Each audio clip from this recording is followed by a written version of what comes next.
ГСП онлайн. Городские новости сейчас.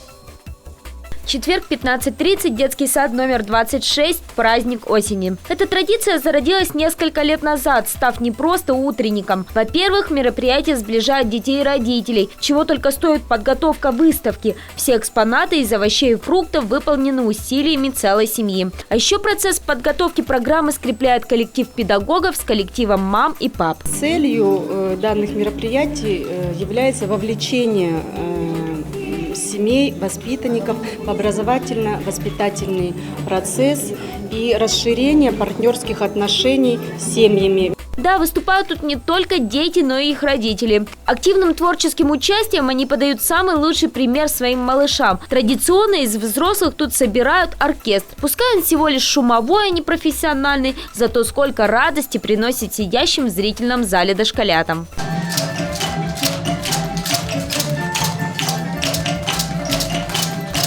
Чтобы расширить круг активных родителей, детский садик даже хочет провести конкурс «Алло, мы ищем таланты». Он пройдет весной, в апреле 2017 года.